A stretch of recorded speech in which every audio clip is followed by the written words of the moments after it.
Salamat sa Diyos sa pagkakataong ito na minsan pa ay magamit niya para magbahagi ng salita ng Diyos sa oras po na ito. So binasa ni Brother Esther yung text na ating pagtutuunan sa mga sandaling ito sa Hebrews chapter 10 verses 19 to 25. So ito pong mga talatang ito ang ating pagtutuunan sa ating pag-aaral na ito. So pinamagatan ko po itong ating sermon title. Ay, makikita niyo yan sa worship bulletin, hawak po ninyo. Yan, no? Lumapit sa Diyos, no? Ng buong tiwala. Approaching God with confidence. Okay? So, at ang aking layunin, o yung goal ng ating pag-aaral, ay makikita din doon sa bulletin natin. Yung pinaka main idea natin, na ang layunin ko, yun nga, no? Makita natin na yung ating paglapit sa Diyos, yung katiyakan ng ating paglapit o pagtanggap ng Diyos sa paglapit natin sa Kanya, ay sa pamamagitan lamang ng Panginoong Jesucristo. Kung gayon, tayo ay lumapit ng may ganitong katiyakan ng pananampalataya. Tapat na puso at malinis na budhi, habang nagsisikap tayo na mahalin ang iba at gumawa ng mabuti. So tayo po ay manalangin. Dakilang Diyos, nadarama po namin ang napakalaking pribilehyo na binigay mo sa amin. Dito pa lang, kami po ay malayang nakakalapit sa iyo dahil sa ginawa ng aming Panginoong Jesucristo. Puno ka ng kahabagan, ang iyong pag-ibig ay di masusukat. Lumalapit kami sa iyo ng may buong kapakumbabaang inaamin sa aming mga puso. Sa napakalaking pangangailangan namin ng iyong biyaya sa araw-araw, sa buhay na ito, sa aming kaligtasan sa kamatayan. Na kung kami ay hiwalay sa iyo, walang relasyon o kaugnayan, kami ay kasama sa napakaraming tao sa mundo na kinapopuotan mo at tiyak natatanggap ng iyong parusa. Dahil ito naman talaga ang karapat dapat para sa amin ng mga makasalanan. Dahil ang sino mang wala sa iyo ay kaaway mo at pinaghaharian ng kasamaan ng mundong ito. Dahil do'y tiyak na parusa ng pangwalang hanggang sa impyerno ang sasapitin ng isang taong walang tunay na pakikipag-isa kay Kristo. Pero salamat, hindi mo hinayaan, O Diyos, na masadla kami sa ganitong pagdurusa. Binigay mo ang iyong anak na si Kristo bilang kapalit para sa bawat isa na sumasampalataya sa Kanya, na sa halip na kami ang tumanggap ng bigat ng iyong galit at parusa dahil sa aming pagiging mga makasalanan ay inakong lahat ni Kristo ito sa krus. Hindi siya nagkasala, pero tinuring na makasalanan. Namatay siya, pero sa ikatlong araw, muli siyang nabuhay. Umakyat sa langit at naupo sa kanyang trono. Patuloy na namamagitan sa amin sa Ama. At nangakong muling magbabalik upang isama niya ang lahat ng mayroong tunay na pakikipag-isa sa Kanya. Napakagandang balita ng kaligtasan. Sapat o higit pa para tiyakin sa atin, tiyakin sa amin na mga umaasa sa maluwalhating dala ng mabuting balita ng Panginoong Jesucristo. Napakalaking kumpiyansa ang idinulot nito. Kaya naman kami ay nakakalapit sa isang banal na Diyos. Patuloy mo nawang ipakilala ang iyong sarili sa mga oras na ito sa aming pag-aaral sa pamamagitan ng iyong banal na salita at sa patnubay ng banal na Espiritu. Katulad po ng prayer kanina, patuloy kong ina-acknowledge yung prayer na tulungan mo po ako, Panginoon, na may pangaral ko ito na may katapatan, hindi sa aking sariling opinyon, kundi sa authority ng iyong salita, ang makita at mangibabaw sa aming pag-aaral na ito. Sa iyo lamang ang pinakamataas na papuri, pang aming dalangin sa pangalan ni Jesus. Amen.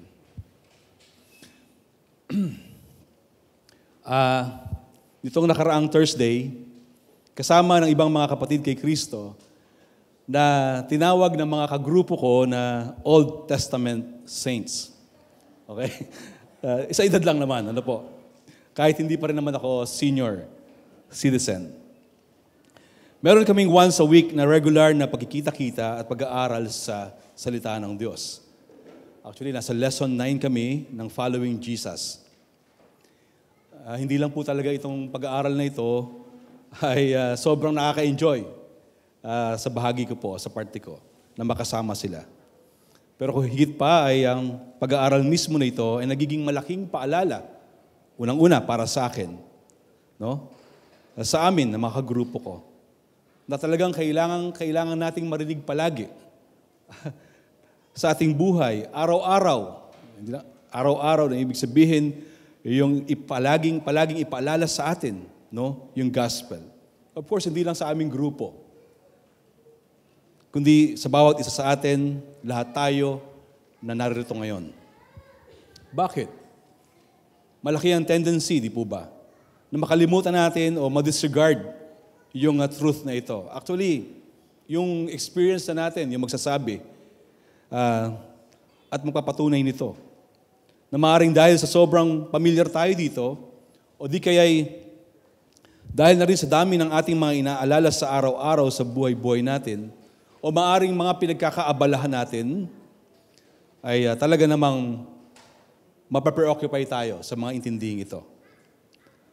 Pwedeng we take it for granted or hindi natin mapansin. No? Kumisan, isipin natin, sige, sa Sunday na lang. Total, ipipreach naman dun yung gospel. O kaya sa Gracecom. O kaya sa mga discipleship group natin na ginagawa natin yung pag-aaral. Dagdag pa dyan, di ba, kahit hindi natin sinasabi na hindi naman natin tinatanggi yung gospel sa buhay natin araw-araw, pero yun nga, no, yung mga tendencies, o yung mga tendency tayo, indirect, na mga ginagawa natin contrary to the gospel message. Lalo na kapag tayo tumitingin sa ating sarili, laging sarili ko ang tinitignan natin. Hindi na tayo magpapaligoy-ligoy, di po ba? Paano natin masusukat din yung bagay na yan? Kung mag-observe lang tayo sa social media, lalo na sa Facebook. So ano ba yung nauusong ngayon? Parang trending na photo lab. Di po ba? Okay? Ngiti kayo, ha? Na ano to? Yes, for fun, no? Pero kung mapapansin natin, meron itong communicate sa iba. Portraying ourselves na iba sa totoong tayo. Okay? And it's natural. Kumbaga, ayun gusto nating makita ng iba o tumingin sila sa atin na lalo na kapag may nagla-like, di po ba? Parang, minsan nag-heart pa. So ano yung feeling na nakikita mo? Ang nararamdaman mo? Di ba gustong-gusto natin? It's natural. Of course, halimbawa lang yon, no? Na tendency na very thin yung line. Parang, kasi for fun. Pero hindi maiaalis yung katotohanan na merong sa likod ng puso natin, gusto natin na tignan tayo ng ibang tao at makita yung pinoportray natin. Kadalasan, itong pagtingin sa sarili, hindi lang yung instance na yon, no? Marami pa kung magme-mention tayo. Na dahil na rin sa mga tinutukoy nating ganap na ito sa ating buhay, madali para sa marami sa atin, kung di tayo magiging discerning or magiging sensitibo, maaaring mabitag tayo at mahulog ng kaaway sa pagkakasala sa mga bagay na yan. Dahil doon, sa punto na yan, napakahalaga talaga na lagi tayong mapaalalahanan tungkol sa salita ng Diyos sa mabuting balita ng ating Panginoong Jesucristo. At kapag nakita mo, sa tulong na rin ng Banal na Espiritu, na talagang napakahalaga nito sa atin, from time to time, i-remind yung sarili natin. Sobrang seryoso ang sinasabi ng salita ng Diyos tungkol sa kanyang sarili, sino ang Diyos natin, ano ang ginawa niya, sino si Kristo, at ginawa niya para sa atin ng mga makasalanan. Sino ang Banal na Espiritu sa patuloy na ginagawa niya sa buhay ng isang mananampalataya. At tayong mga tao, kung gaano kalubha ang ating kalagayan dahil sa ating pagiging mga makasarili at makasalanan at nangangailangan ng pagliligtas ng ating Panginoong Jesucristo. Kung maintindihan natin bakit tayo tinawag ng Diyos, yung layunin niya sa pagkahirang sa atin, nung tayo kanyang iligtas, ma-amaze ka. Kung paano natin, o kung paano siya kumikilos, paano niya binabago ng Diyos ang ating mga puso, na lalong tumingin at magtiwala sa Kanya. At lumiit ang tingin o pagtingin natin sa ating mga sarili at sa kasalanan na laging nandyan at nag-aabang para tayo ay silain. At habang patuloy nating naririnig, tinitignan, hindi lang basta tinitignan, titigan ang kanyang salita, pag-aralan at pagbulayan, nararanasan natin yung buhay na, na pinamumuhay yung katotohanan nito ng sentro si Kristo sa ating puso. Hindi tayo titigil sa bagay na yan. Mapaalalahanan natin sarili sa pamamagitan ng kanyang banal na salita. Be sensitive, di po ba? Kung tutuusin, madalas na natin itong narinig. Pero kailanman, hindi tayo hihinto sa pangangailangan nito. Individually and corporately, na mapakinggan, basahin, pag-aralan, pagbulayan itong salita niya, itong gospel na ito. Lalo na alam natin, ito lamang ang magdadala sa atin sa totoong buhay na ganap at kasiyasiya. Kasi bukod dito, ang lahat ay secondary na lang.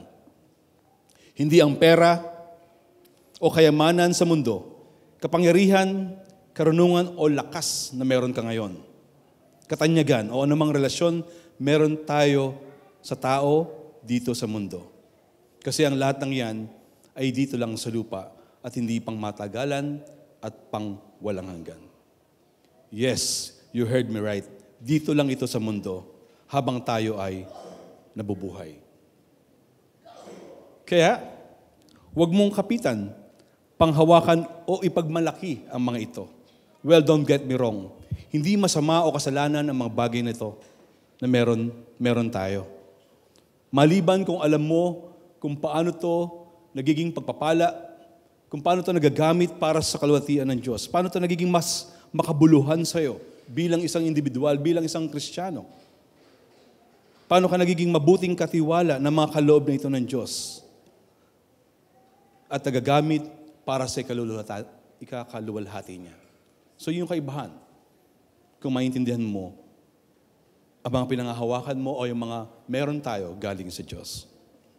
Ang Book of Hebrews ay talagang jam-pack o loaded sa gospel. Sino po sa inyo ang nakabasa ng libro na ito? Book of Hebrews. Okay, yan. Bagamat ang aklat na ito ay hindi nabanggit kung sino ang human author, meron siyang malinaw na gustong ituro ayon sa nilalaman o content ng book. Ang sabi ng iba ay letter na ito mismo. So dito pinipresenta niya ng malinaw ang Panginoong Hesukristo. Lalo na sa kanyang kahigitan sa ilang mga Old Testament characters na sina Moises, yung mga pari tulad ni Melchizedek o kahit sa mga anghel.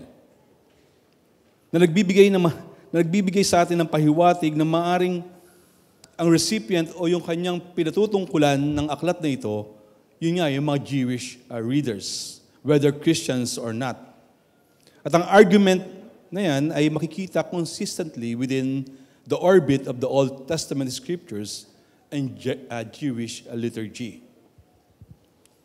Mababasa rito ang mga bagay na may kinalaman sa pagsamba sa tabernacle, ang mga pari at mga sacrifices they offered. Mamaya makikita pa natin ng ilang mga bagay tungkol dyan. Yung covenant na sobrang halaga para sa mga Hudyo. Kaya sa chapter 11, tinatalakay niya ang tungkol kina Abraham, Moses, Joseph, o Joshua at iba pa. Dagdag pa rito, pinapakita ng author yung contrast ng Old Testament system of law sa New Testament ministry of grace.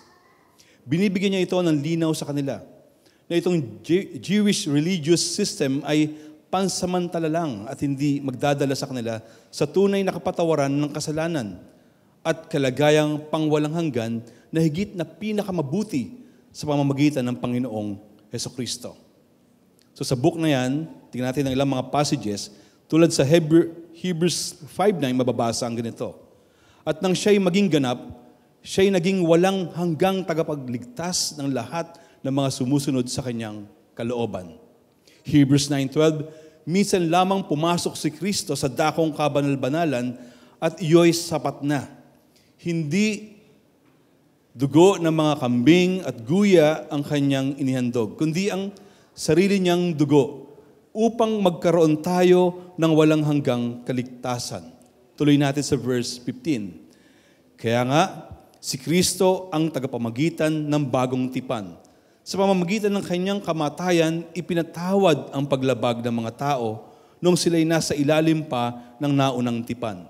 Dahil dito, makakamtan ng mga tinawag ng Diyos ang walang hanggang pagpapala na kanyang ipinangako. Sobrang ganda ng mga truth na ito. Mga katotohanang, alam niyo yun, totoo at hindi magbabago kay Kristo. Sabi din sa 13:8, si Jesucristo ay hindi magbabago kailanman. Siya ay kahapon, ngayon, at bukas. Ito ang ating Panginoong Jesucristo. Sa ganitong kaisipan, hinihikayat ng sumulat ang mga Hudyong ito dahil na rin nauna para sa kanila ng mga mananampalataya. Na kahit mahirap at mabigat sa kanila, dahil na rin sa ibang kasama nila na marahil talagang tumutulig sa o nagpe-persecute sa kanilang pananampalataya. Hebrews 10:32-34, chapter 12, verse 4, 13-14. Hindi na natin binasa ang mga talatang ito. Na ano? Na huwag silang matukso na bumalik sa luma nilang paniniwala. Sa kanilang nakagisnan na paniniwala. Ayon sa pag-aaral, sa panahong ito, during that time, may nakatayo pa rin templo. Kung saan dito sinasagawa ang mga ceremonies ng mga pari araw-araw. Na maaaring ang humila sa kanila pabalik sa nakagawiang mga tuntunin nitong old Mosaic system. At nang sa ganoon, siguro iniisip nila para maiwasan na yung mga persecution o pagtuligsa sa kanila ng kanilang mga kasama. Dagdag pa dyan, yung mga false teachers during this time ay maaaring, alam niyo yun, parang hindi lang sila ipapersecute, maaaring sila din ay binobola o inuuto, di ba? Sabi kasi dun sa 13:9, huwag kayong patangay sa mga sari-sari at kakaibang katuruan. Mas mabuti para sa atin ang mapanatag ang ating kalooban sa pamamagitan ng kagandahang loob ng Diyos kaysa sa pamamagitan ng pagsunod sa mga walang pakinabang ng mga utos tungkol sa pagkain. So, imagine natin, no, yung scenario na ito. Bukod pa doon, tiyak tayo na mga taong ito ay mayroon ding mga, alam niyo na, tao sila, so mayroon ding mga inaalala, mayroon ding mga sufferings, bukod sa persecutions, mga intindihin nila sa buhay. Yung mga tiisin nila sa buhay. Kaya nga sa huling bahagi ng chapter 10, mababasa natin yon. Yung kanilang mga pinagdadaanan. Given that fact, o sa senaryong yan, sa kanilang katayuang ganyan, bagamat hindi natin alam ang eksaktong kalagayan nila o sitwasyon o nararamdaman nila, mukhang they are in danger of going backward. May binanggit ang author sa Hebrews 5:12 at sa mga susunod na talata. Dapat sanay mga tagapagturo na kayo. Subalit hanggang ngayon, kailangan pa kayong turuan ng mga panimulang aralin ng salita ng Diyos. Dapat sanay kumakain na kayo ng matigas sa pagkain, ngunit hanggang ngayon, gatas pa lang ang inyong kaya. Ang sanggol pa ay nabubuhay sa gatas at wala pang karanasan tungkol sa mabuti at masama. Ang matigas sa pagkain ay para sa may sapat ng gulang at dahil sa pagsasanay ay marunong nang kumilala, dapat sana'y marunong nang kumilala kayo ng pagkakaiba sa mabuti at masama. So sa konteksto na yon, di ba? Pinapakita doon. Parang kailangan pa nilang turuan, kailangan pa nilang mapaalalahanan ng maraming bagay tungkol sa ginawa ng ating Panginoong Jesucristo. Kung kaya't ang Book of Hebrews ay talagang nagbibigay sa kanila ng malaking paalala kung gaano kaganda o gaano kainam at tibay in terms of foundation ng faith na meron na sila. Galing kay Kristo, galing sa Diyos sa pamamagitan ni Kristo. Ditong ginawa ng ating Panginoong Jesucristo. Of course, hindi lang sa kanila, kundi maging sa atin ngayon na mga sumasampalataya sa Kanya, na nais ng Diyos para sa atin na ang biyayang ito kay Kristo ay atin ding tayuan. Panghawakan, dahil ito ay sigurado, matatag at permanente. Kitang-kita yan sa nilalaman ng book na ito. Kaya sabi sa Hebrews 12, verse 28a, Kaya magpasalamat tayo sa Diyos sapagkat tumanggap tayo ng isang kaariang hindi mayayanig. Na sinabi rin ng isang author na si Warren Wiersbe na ayon sa kanya ay ang key message of Hebrews. And so is the hope we have in Him. Hebrews 6:19. Ang pag-asang ito ang siyang matibay at matatag na angkla ng iyong buhay bilang tagasunod ni Kristo. Ng ating buhay at ito'y umaabot hanggang sa kabila ng tabing ng templo, hanggang sa takong kabanal-banalan. Just a quick overview. Bago lang tayo pumunta sa pinaka-text natin, makikita sa mga naunang bahagi dito ang pagtalakay tungkol sa superiority ni Kristo. So beginning chapter 1, verse 1 to chapter 4, verse 16, Christ's superiority to angels. Okay? So 1:4 to 18. Basahin ko lang yung ilan. Christ, and then yung next section, 3:1, 4 to 16, Christ ushers in a greater crest, yung kapahingahang dala ng ating Panginoong Jesucristo. Then in chapter 5, verse 1, 10 to 18, the priesthood of Christ. And then 5:1, 6 to 20, Christ, our high priest, greater priest, pinakapunong pari is the object of our confession. Christ is a priest according to Melchizedek. So isang significant person. Hari ng Salem, isang pari sa Old Testament na kinilala at ginalang ni Abraham at binigyan niya ng ng ikapo, yung tithes. Genesis 14:18 to 20. So, and then yung panghuli, chapter 8, verse 1, 10 to 18, Christ mediates a better covenant. So hindi natin siyempre madidiscuss ang lahat ng ito. Maybe kapag siniris na pag-aaral ito, Lord willing. So ano makikita dyan? Sobrang established itong truth about the gospel. Kung ano yung ginawa ni Kristo. At itong section na ito o text natin ay magbibigay sa atin ng napakalaking kumpiyansa sa ating mga puso sa paglapit sa isang banal na Diyos. Yung binasa natin sa verse 28 ng chapter 12, sa unang bahagi nito kanina, sa 28b to 29, na ginamit ko rin salin na MBB, ang sabi rito, sambahin natin ang Diyos sa paraang kalugod-lugod sa Kanya, sa paraang may paggalang at pagkatakot. Verse 29, sapagkat tunay nga na ang ating Diyos ay parang apoy na nakatutupok. Makikita rin yung description niyan sa Deuteronomy chapter 4, verse 24. Bakit ko ito sinasabi? Just try to look yung banal na Diyos na i-approach natin. Sa 4:24 ng Deuteronomy, nang ang mga Israelita, sa context ito ay binigyang warning sila sa pagsuway sa salita ng Diyos at pagsamba nila sa mga Diyos-Diyosan. Sabi doon, sapagkat si Yahweh ng iyong Diyos ay tulad ng naglalagablab na apoy at siya ay mapanibughuing Diyos. Kumbaga kung iisipin natin, bagamat spiritual in a sense ang tinutukoy ng author dito ng Hebrews, kasi yun nga, gumamit siya ng image dito na alam niyang relate yung kanyang mga recipient. Na itong tabernacle, kung saan sa Old Testament practice or rituals, ay alam natin dito isinasagawa yung mga paghahandog sa Diyos sa pamamagitan ng mga hayop na pinatay at sinusunog. Nadadalhin dito bilang alay sa lugar na ito. Para ano? Para sa ipagpapatawad sa kasalanan ng mga tao. At itong tabernacle na ito ay may tinatawag na, lugar na dakong kabanal-banalan. Kung saan sa lugar na ito ay bumababa ang presensya ng Diyos at tanging ang pari sa panahon nila ang maaari lamang pumasok sa dakong ito ng Holy of Holies.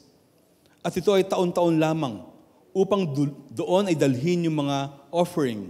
Kung babasahin natin ang Leviticus chapter 16, makikita dyan ang mas detalyadong sistema o yung rituals dito.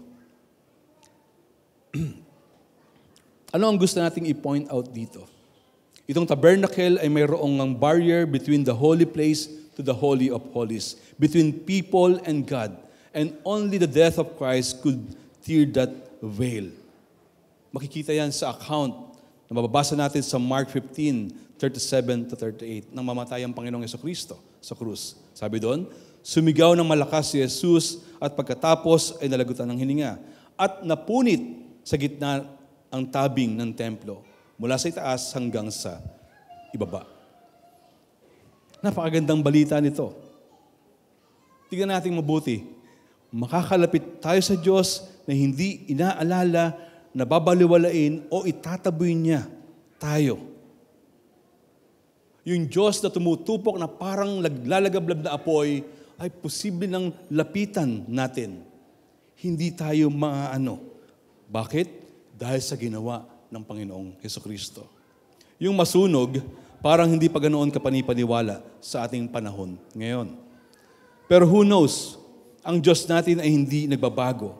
Ang kaya niyang gawin noon ay kaya pa rin niyang gawin ngayon. Ano ang puntong nais nating sabihin dito?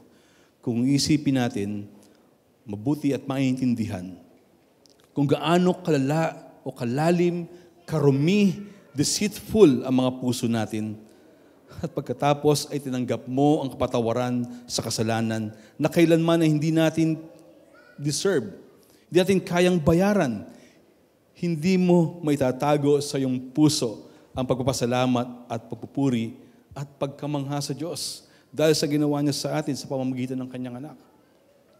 Nakakalapit tayo sa Diyos. Kanina sa ating prayer time, di ba? Isang implication yun eh. Nakakalapit tayo sa Diyos ng may buong kalayaan dahil sa ginawa ng anak niya.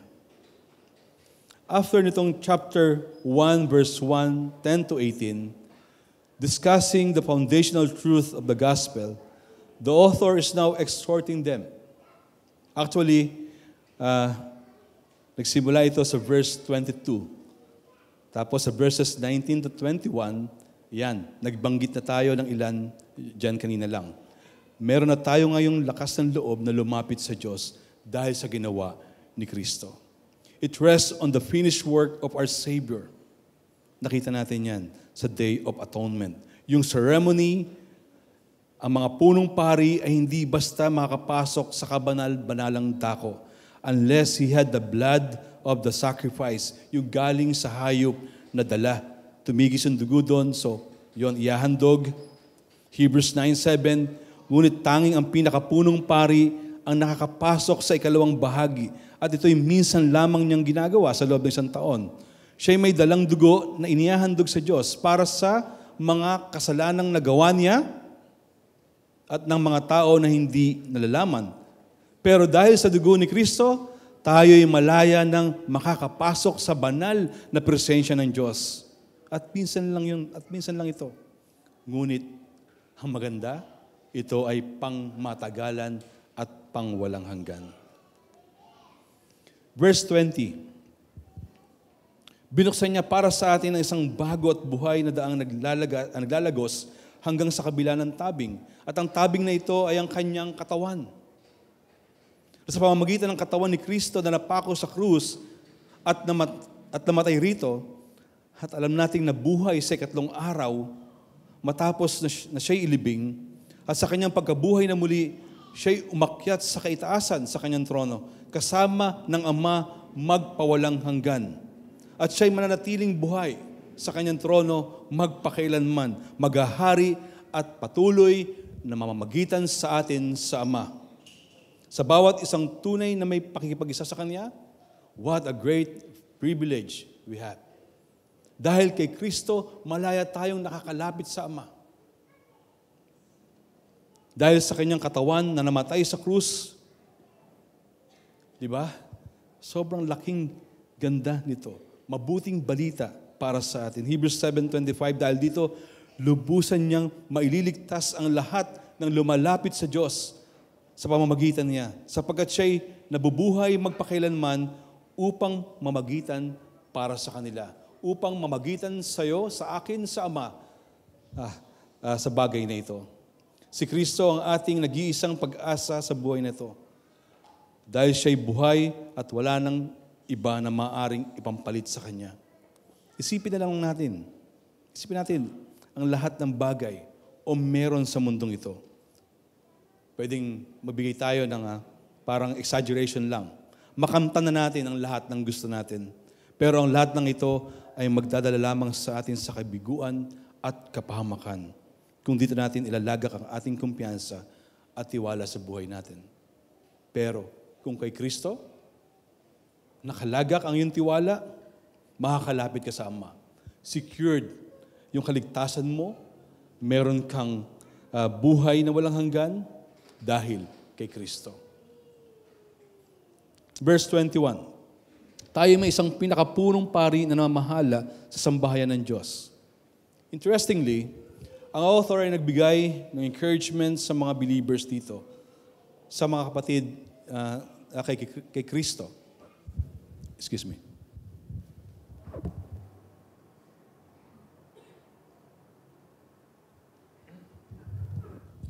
Sa chapter 3, verse 6, mababasa ang ganito, subalit si Kristo ay tapat bilang anak na namumuno sa sambahayan ng Diyos.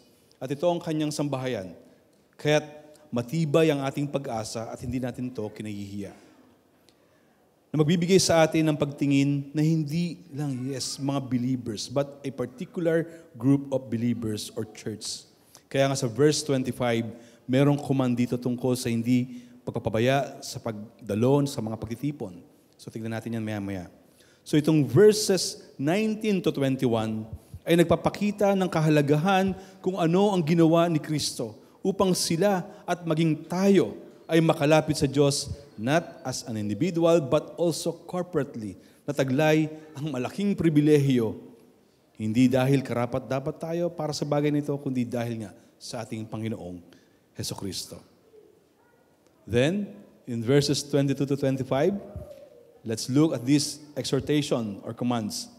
Pero isa-isahin natin. Sa Ingles, ganito ang mababasa. Umpisa natin sa verse 22. Let us draw near with a true, Let us draw near with a true heart in full assurance of faith, with our hearts sprinkled clean from all, or from an evil conscience and our bodies washed with pure water. Sa punto namang ito ngayon, sabi diyan, let us draw near. Lumapit tayo sa Diyos. Sa Diyos tayo lalapit. Of course, we must prepare ourselves spiritually to fellowship with God. Una, lumalapit tayo sa Diyos dahil alam natin ito ang nararapat nating gawin para sa Kanya. He deserves all our praise and worship, our service, and our gratitude. At ito ay gagawin natin habang tayo ay nabubuhay. Hindi lang na mag-isa, kundi ng sama-sama as a church. The Old Testament priests had to go through various ways sa paglapit sa Diyos. Tulad ng anong ginagawa nila dyan, paghuhugas sa Leviticus 16, paghuhugas sa paglilinis ng paan at ng kamay, paliligo specifically na binabanggit nga sa aklat ng Leviticus, and the applying of blood on the Day of Atonement. Kahit yung regular ministry ng mga paring ito na ginagawa nila, maghuhugas sila, maglilinis sila ng kanilang katawan bago sila pumasok sa banal na lugar. Ganun din sa Exodus 30, 18 to 21. May binabanggit din tungkol dyan. Hindi na natin binasa. Pwedeng reference or note ninyo. At ito namang mga New Testament Christians, kasama ka, kasama ako, we must come to God with a pure heart and a clean conscience. Yes, not perfectly, naiintindihan natin yan.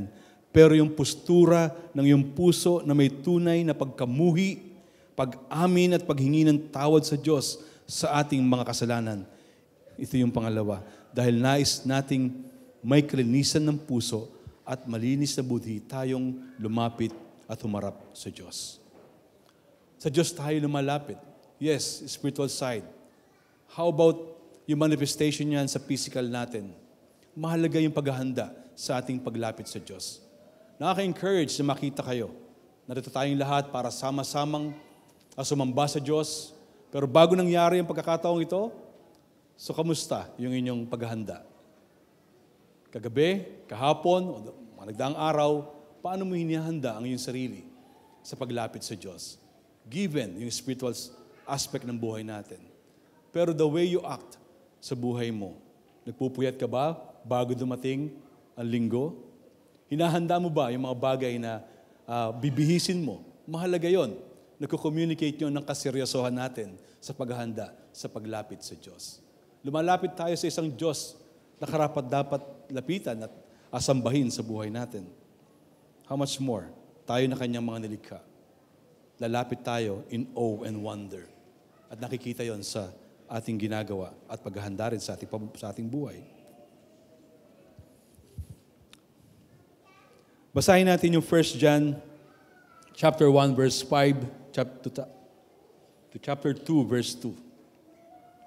Sabi dito, ito ang aming narinig sa kanyang anak at pinapahayag naman namin sa inyo.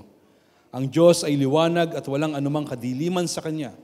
Kung sinasabi nating tayo ay may pakikisa sa Kanya, ngunit namumuhay naman tayo sa kadiliman, nagsisinungaling tayo at hindi namumuhay ayon sa katotohanan.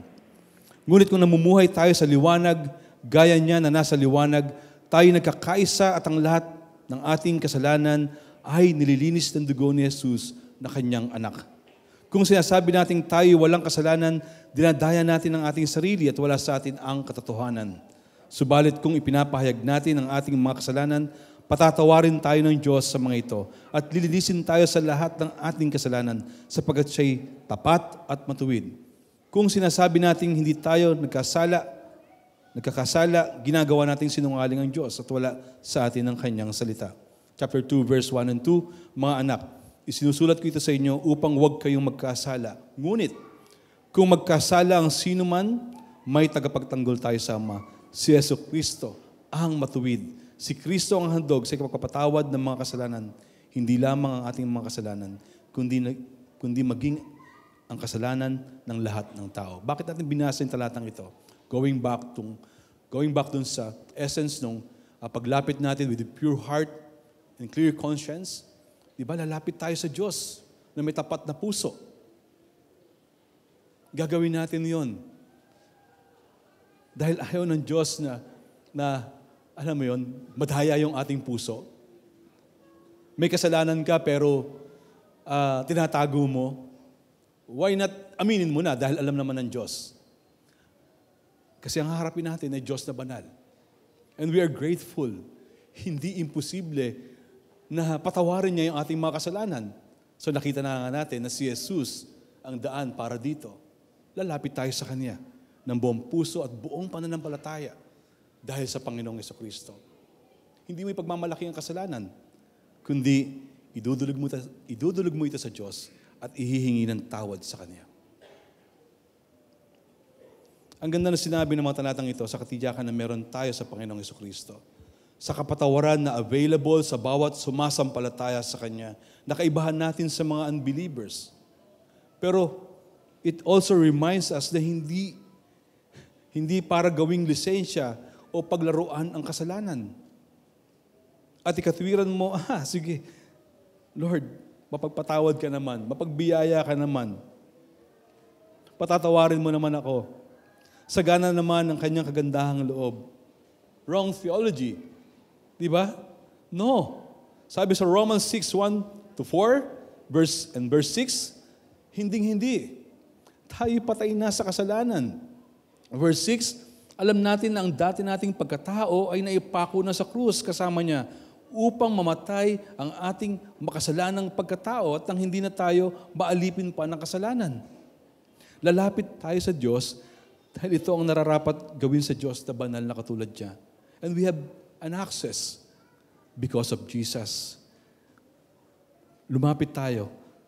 Yung katiyakan na ito, katiyakan, natatanggapin ng Diyos yung ating paglapit sa Kanya dahil sa ginawa ng Kanyang anak sa krus. Lalapit din tayo sa Diyos sa context ng ating local gathering, especially sa ating worship service na ginagawa natin ngayon. Ito yung prayer natin na mayroong nagkakaisa at sama-samang hangaring ipinapahayag ng ating mga puso yung katapatan sa paglapit natin sa Diyos ng sama-sama. Kaya sa ating liturgy, naway mag-serve ito sa atin not to take it lightly, but seriously participating sa ating mga inaawit, sa ating mga panalangin. Kapag tayo naglo-Lord's Supper, tulad mamayang gabi, gagawin natin ito. Sa ating offering, sa pakikinig at pag-aaral ng salita ng Diyos na sa lahat ng bahagi ng program natin ay nakatuon hindi sa tao kundi sa Diyos, kay Kristo at sa banal na Espiritu. So i-maximize mo yung time habang nandito ka. Magda-dive in ka. You will rest in Jesus. Mamamahinga ka sa Kanya. Then verse 23, let us hold fast to the confession of our hope without wavering, for He who promised is faithful. Ito yung pangalawang exhortation ng author, na ang kanilang pag-asa ay sa Diyos sa tapat sa Kanyang mga pangako, na ang kumpiyansa nila ay nakatali sa katotohanan ito. Bagamat ang emphasis ay hindi yung, yes, pananampalataya nila na usually expected, pero yung point na yung hope o pag-asa nila ay sa ginawa ng Panginoong Jesucristo. And so this confession, sabi ng isang Christian author, a confession is spelled out for us by extolling what Christ accomplished for us as our high priest. It's all about Jesus. This command is rooted in the faithfulness of God. Napakaganda. Tignan pa natin ang ilang mga talata na sinasabi dito sa ating pinag-aaralang librong Hebrews, chapter 3, verse 6 and 14. Subalit si Kristo ay tapat bilang anak na namumuno sa sambahayan ng Diyos at tayo ang Kanyang sambahayan. Kung matibay ang ating pag-asa at hindi natin ito kinahihiya. Sapagkat tayong lahat ay kasama ni Kristo sa gawain kung mananatiling matatag hanggang sa wakas ang ating pananalig na ito o na ating ipinakita noong tayo unang sumampalataya. Sa 6:19, ang pag-asang ito ang siyang matibay at matatag na angkla ng ating buhay. At ito'y umaabot hanggang sa kabila ng tabi ng templo, hanggang sa dakong kabanal-banalan. Anong implication? Well, dahil tayo ang kinakailangan tumugon dito, magpakatatag tayo sa ating pag-asa. At huwag mag-alinlangan. Pananampalataya na hindi passive lang, pinapakita sa tamang pamumuhay, pagtitiwala sa kalooban ng Diyos, na kung ano yung mga inutos niya sa Kanyang salita, hindi tayo mag-aalinlangan na gawin ito at sundin ito. Inutos niya na tayo magtipon, huwag pabayaan ang pagdalo sa pagtitipong ito. Gawin natin ng buong sigla, ng buong kagalakan, na hindi mo pinagpapaliban. You make it a priority itong araw na ito. Dahil ito yung mahalaga at araw ng Panginoon. Then lastly, in verse 24 to 25, which is my last point, sabi diyan, gisingin natin ang damdamin ng bawat isa sa pagmamahalan at paggawa ng mabuti. Let us consider one another. Let us draw near to God. To whom? To God.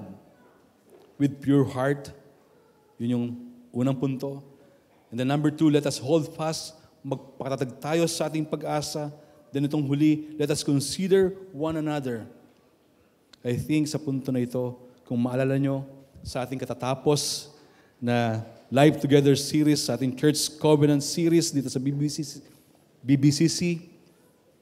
Actually ngayon sa GCGC, pinagpapatuloy yon, item number 4 si Pastor Rick. Di ba ano nakita natin dyan na na-discuss na before?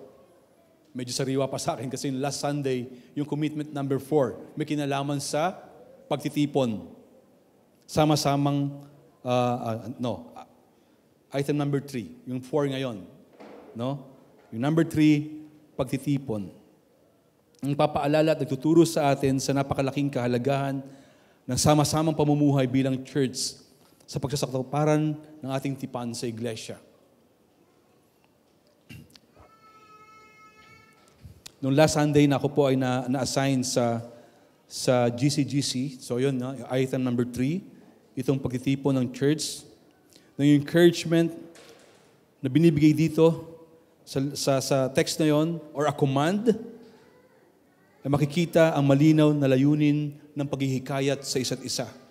Ang ganda ng salita na ginamit dito. Gisingin ang damdamin ng bawat isa. Baka kasi mayroong tutulog.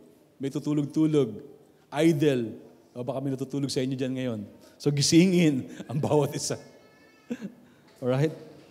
Gisingin sa anong dahilan? sa pagmamahal sa isa't isa, sa pagmamahalan, expression, siyempre, yung pagmamahal natin, yung pagkakaisa natin, kapag tayo nagtitipon. So dito natin makikita yung sinasabi nating pagkakaisa, pagmamahalan. So kapag tayo nagtitipon-tipon, so kaya huwag nating pababayaan yung pagtitipon. Dito mo i-exercise, dito mo ipapractice yung pagmamahal na hinihingi at kailangan mo din ng bawat isa sa atin. Huwag natin pababayaan. Sa ganito din punto, yung paggawa ng mabuti, di ba? Mas nakikita yon kapag tayo laging, alam niyo na, nagkakasama-sama kasi nalalaman mo yung sitwasyon ng isa't isa at nadarama mo yung kanyang pangangailangan. So, kung kaya mong tumulong, tumutulong tayo. So we keep on meeting together. Means ito upang mapalakas at ma-encourage ka sa iyong pananampalataya. Kung kakaligtaan mo to, namimiss mo ang mabuting na idudulot nito sa iyong buhay. Well, hindi lang itong pagtitipon every Sunday, kundi sa lahat pa ng gawain na available sa ating church, sa ating grace community, sa mga discipleship group, sa mga gawain na meron tayo mamaya sa ating evening service, lahat ng ito na meron tayong gawain sa church. It serves you. Ako at ikaw. Para ma-enjoy natin yung fellowship na na-enjoy natin sa Diyos at ganun din sa bawat isa. Mahalagang maunawaan natin ito. Kasi yung verse 25, sa huling bahagi nito, ay may seryosong paalala tungkol sa araw ng Panginoon na alam natin kapag dumating na ito na ang araw ng paghuhukom. Na pinapaalala nito sa atin na patuloy tayong magpalakasan at magpaalalahanan sa isa't isa.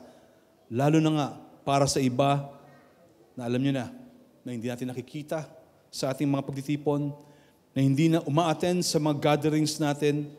Mabuti na mabuti kung sila ay nagpapatuloy sa Panginoon o di kayo sa isang biblical church.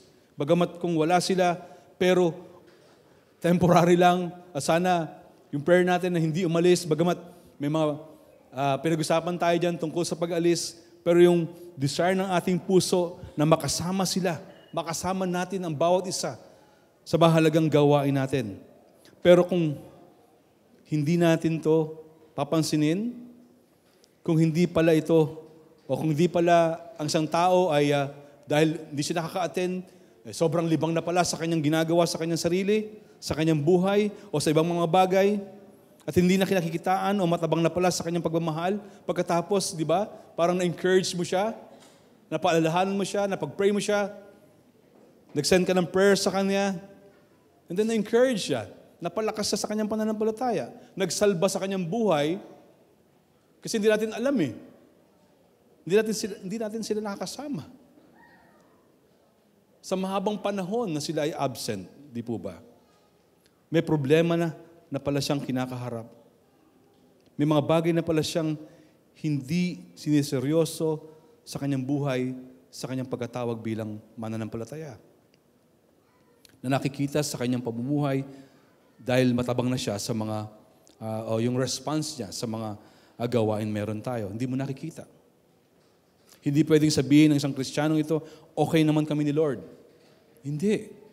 Pag hiwalay ka sa church, hindi tayo okay. Ganun pa man. We will remind them sa gospel. Ito yung ating commitment. At hindi lang ito gawain ng inyong mga pastor. Pangunahing gawain ng mga pastor, syempre, ng mga elder. Pero ito'y gawain nating lahat. Paulit-ulit nating naririnig yan, di ba? Bawat isa sa atin ay may trabaho at may pananagutan sa ating kapatid. Kaya nga ito palang effort na pag-abot sa kanila, sa isang kapatid natin na matagal ng absent sa church, ginamit pala ng Diyos para siya ay mapanumbalik sa fellowship. Di po ba? Nagdala sa kanya sa pagsisisi, paghingi ng tawad sa kanyang kasalanan, pagtitiwala niyang muli sa Panginoon. Nailigtas siya sa tiyak na kapahamakan. Kasi hindi natin alam. Yun yung kalagayan ng kanyang puso sa kanyang pagpapatuloy sa kasalanan. Pero dahil sa encouragement, dahil sa prayer nga, nag-ihikayat sa kanya para bumalik sa Panginoon. Huwag tayong hihinto. Huwag tayong magsasawa. Patuloy nating paalalahanan, gisingin ang damdamin ng bawat isa. Puntahan natin, ipag-pray natin, Batiin natin, actually yung simple message sa text or chat, napakadaling gawin. Ipaalala natin sa isa't isa.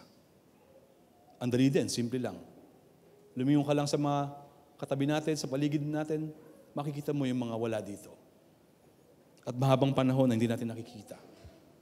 So yun na yun. Ganito kaseryoso ang kahingian ng pagsasama-sama o pagtitipon bilang isang church. Lagi nating iisipin, ang pagiging Kristiyano natin ay nakakabit sa katawan ni Kristo. Hindi ito mapaghihiwalay. Huwag tayong huminto, kundi magpatuloy na paalalahanan ang isa't isa.